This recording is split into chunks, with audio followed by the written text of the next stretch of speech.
dari dalam habis acaranya keluar. Hai Sobat Unpad, balik lagi dalam acara Orasi, obrolan menginspirasi. Bersama dengan saya, Aini Damanik yang akan memandu acara ini.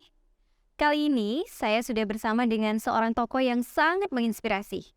Penasaran? Pengen tahu siapakah dia? Nah, saya sudah bersama dengan Kanjeng Tumenggung Dr. Doni Seta SD SHMH yang merupakan wakil dari Ketua DPRD Kabupaten Langkat, merupakan alumni Universitas Pembangunan Pancabudi Medan Stambuk 2014 dan sekarang juga beliau aktif sebagai seorang dosen di program studi ilmu hukum. Selamat siang Bapak Doni Seta. Siang. Apa kabar Pak? Alhamdulillah. Wah, baik ya Pak ya. Kita mewakili seluruh netizen ya Pak ya, Sobat Unpad tentunya yang sangat ingin kenal dekat Bapak seperti apa. Kira-kira nih Pak, apa sih kegiatan Bapak selain menjabat sebagai seorang wakil DPRD Langkat gitu, yang pastinya kan seorang wakil rakyat itu sangat sibuk, tapi apakah Bapak punya kegiatan lain seperti yang tadi saya sampaikan, Bapak seorang dosen? Iya. Selain dosen di Universitas Pembangunan Pancabudi, juga saya ketua Pemprov POSI. Itu olahraga selam. Saya merupakan ketuanya untuk Sumatera Utara. Kegiatan lainnya tetap kita melakukan pembinaan kepada generasi, khususnya putra-putri Kabupaten Langkat. Karena kita menginginkan ke depan Kabupaten Langkat ini bisa makin berhasil. Luar biasa ya teman-teman, ternyata beliau ini banyak sekali kegiatannya di luar menjabat sebagai wakil ketua dewan. Beliau juga seorang dosen dan juga tadi sebagai ketua ya Pak ya, luar biasa. Sudah berapa lama Bapak menjabat sebagai seorang anggota DPRD Kabupaten Langkat? Boleh diceritain? Boleh. Ini periode kedua. Dulu awal 2014 sampai 2018, maju lagi 2019 sampai 2024. Alhamdulillah tetap dipercaya oleh partai untuk menjadi wakil ketua DPRD di Kabupaten Langkat. Sejak kapan Pak kira-kira Bapak tertarik berkecimpung di dunia politik Pak? Sejak mahasiswa saya sudah aktif di aktivis kampus, baik pernah menjadi gubernur teknik WISU, juga pernah aktif di mahasiswa Pancasila, pernah memegang ketua mahasiswa Pancasila Kota Medan, pernah memegang sekretaris mahasiswa Pancasila Kota Medan, pernah beberapa organisasi, cukup banyak yang pernah saya jalani. Dari situ cikal bakal saya, jiwa untuk menjadi seorang politisi itu muncul karena memang kegiatan sebelumnya udah ada fondasi untuk di situ. Walaupun tamatan saya awal teknik sipil, sebelumnya saya bekerja di bagian konsultan, tapi jiwa kita kepingin berada di jajaran politisi, apalagi cita-cita aktivis ini kan kepingin dikenal sebagai salah satu tokoh politik di suatu daerah, khususnya Indonesia. Kalau bisa kan go ke pusat, cuman hari ini rezeki kita masih di Kabupaten Langkat. Walaupun kalau dalam sejarah pergerakan kita berpolitik di Sumatera Utara, nama saya cukup dikenal. Tadi kan disebutkan di awal nih, Bapak namanya Kanjeng Raden Tumenggung nih. Saya sangat tertarik nih ingin tahu ya Pak ya. Apa benar nih Bapak diberi gelar Kanjeng Raden Tumenggung oleh Keraton Surakarta?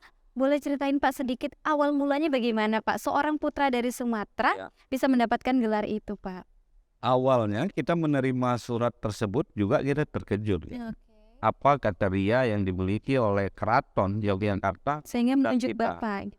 Kita langsung melakukan telepon ke sana karena kita takut juga hari ini kan banyak kegiatan-kegiatan ilegal, penipuan. Kita telepon ke sana ternyata benar. Mereka melihat di Sumatera Utara itu rekod dari masing-masing tokoh dan kegiatan apa aja yang telah diperbuatnya, sehingga keraton ini memilih kita untuk menjadi salah satu kerabat dengan memberi gelar Kanjeng Raden Tumenggung. Kalau untuk di Sumatera Utara Bapak sendiri atau ada kandidat lain waktu itu Pak yang ditunjuk? Kalau untuk Sumatera Utara, pas saya menghadiri, alhamdulillah cuman saya. Cuman Bapak, iya. Wah, luar biasa ya teman-teman ya. Ternyata Pak Doni Seta tidak hanya dikenal di Sumatera Utara, tapi juga di luar Sumatera Utara. Atau jangan-jangan sebentar lagi akan viral di luar ya, seperti Bunda Korla. Iya Pak ya. Baik ya. Pertanyaan selanjutnya nih Pak. Sama-sama kita ketahui kalau Bapak ini adalah merupakan alumni dari Pancabudi.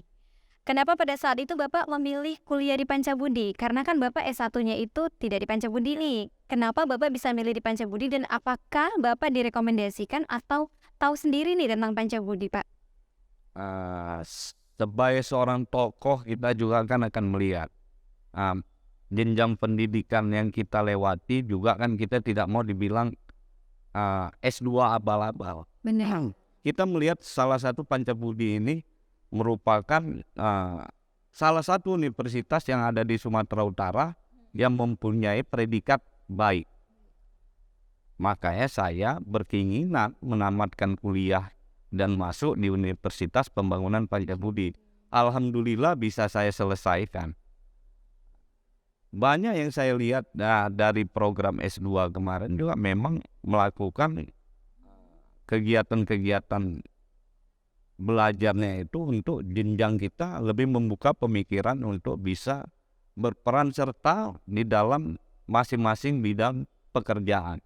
Karena rata-rata yang masuk kuliah S2 ini kan sering yang telah bekerja, Iya, betul. meningkatkan karirnya. Sehingga saya juga mengambil hukum tersebut juga sesuai dengan bidang kerja saya. Sehingga hari ini juga saya diangkat jadi koordinator Komisi A di bagian bidang hukum.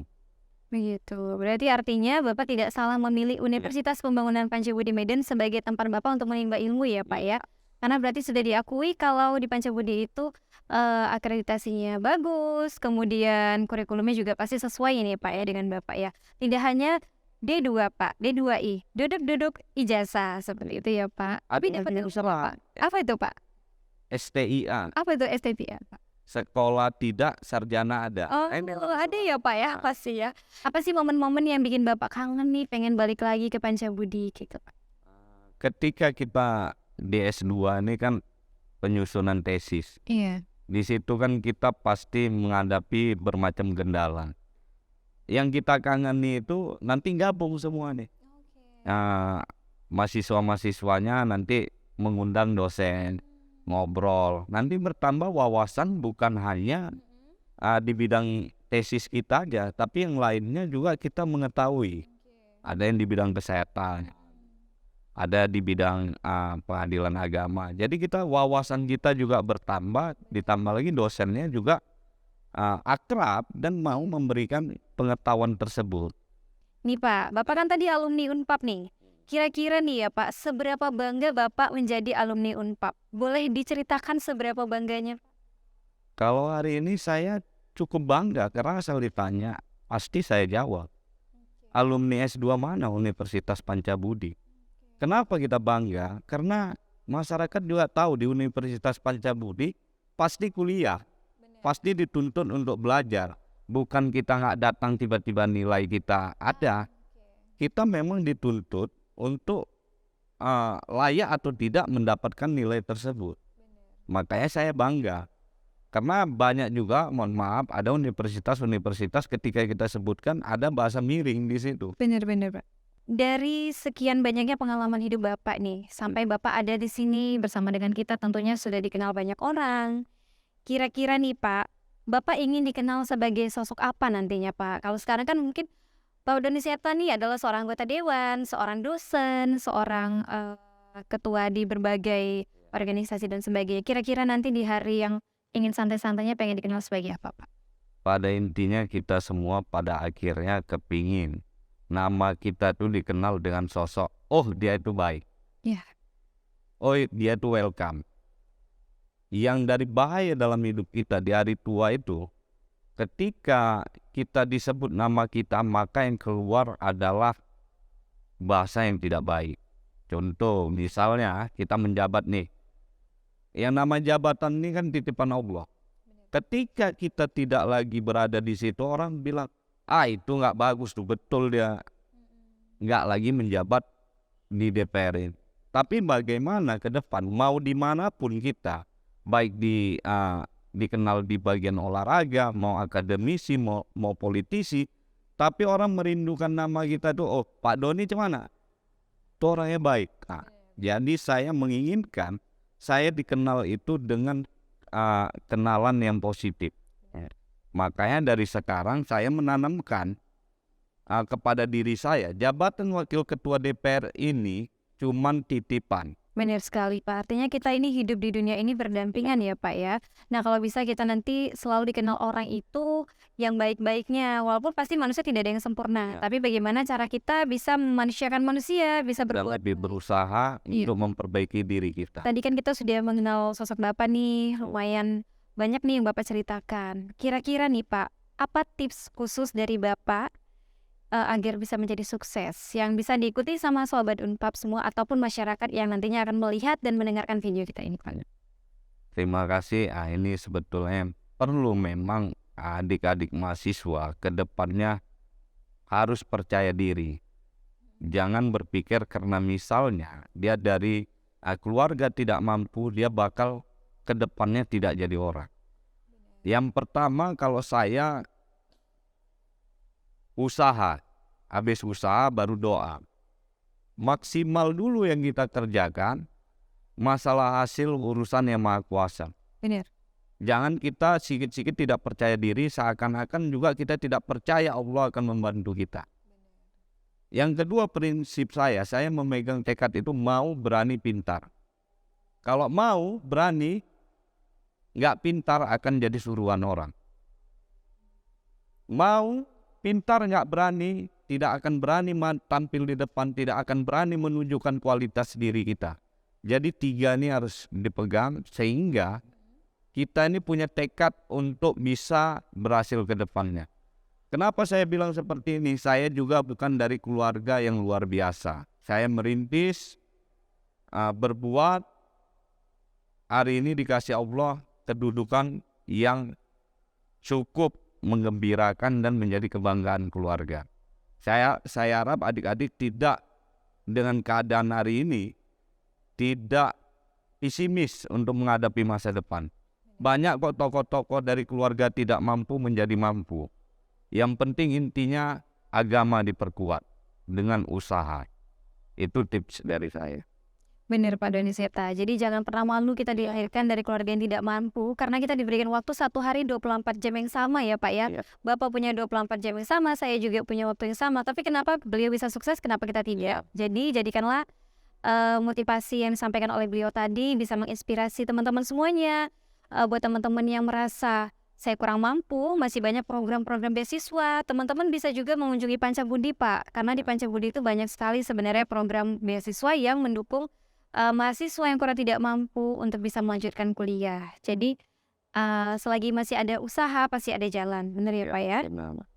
Oke Pak, ini yang terakhir nih Pak.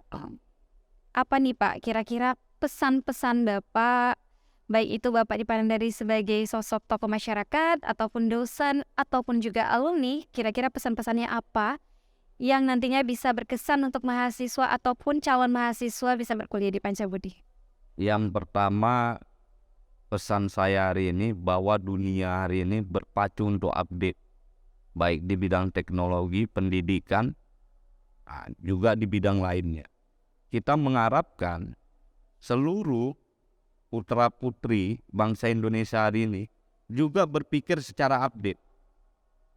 Jangan melakukan hal itu aja sementara orang telah merubah kegiatannya itu semakin efektif untuk menciptakan baik rezeki, teknologi, dan sebagainya. Contoh, dulu bangsa kita dari luar orang berkuliah di Indonesia. Sekarang kita berlomba-lomba kuliah ke luar negeri. Kenapa? Kurikulum kita tidak update. Tidak update-nya di mana? Di segi bidang hari ini lebih ke teknologi kita tidak update. Orang udah banyak pakai bagaimana mengefisienkan cara sehingga lebih mempercepat waktu. Hari ini kita dari A sampai B itu aja. Ini yang harus kita rubah sehingga ada ketertarikan atau perubahan yang lebih cepat kepada kita, baik di bidang pendidikan, pembangunan, dan sebagainya. Contoh kita lihat aja lah di YouTube. Negara lain menanam pohon itu udah pakai mesin dan cepat. Kita tetap pakai cangkol. Makanya perlu update di segala bidang. Karena serangan ke depan nanti bukan serangan yang seperti dulu. Serangan hari ini kepada kita adalah serangan teknologi. Masuknya di dalam internet menyerang kepada putra-putri kita. Iya, nah jadi benar ya sampaikan Pak Doni Seto tadi, pesan-pesannya untuk kita semua, Sobat Unpad ataupun masyarakat yang mendengarkan ini, bahwasannya kita harus melek teknologi ya Pak ya. Mau tidak mau kita harus memang siap untuk mengikuti perkembangan teknologi agar kita mampu bertahan dan terus bersaing. Agar nantinya apa yang kita impikan dan cita-citakan tentunya bisa terwujud ya Pak Doni ya.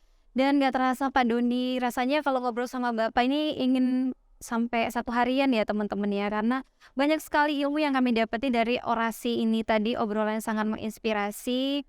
Tentunya saya mengucapkan terima kasih banyak Pak Doni. Terima kasih sudah meluangkan waktu di tengah kesibukannya. Semoga Bapak sehat selalu dan tentunya Pak jangan lupa di mana kuliahnya Pak?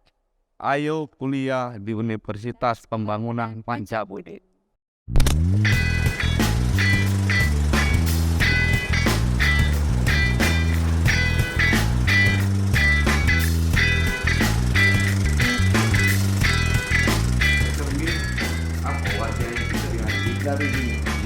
Habis acaranya keluar.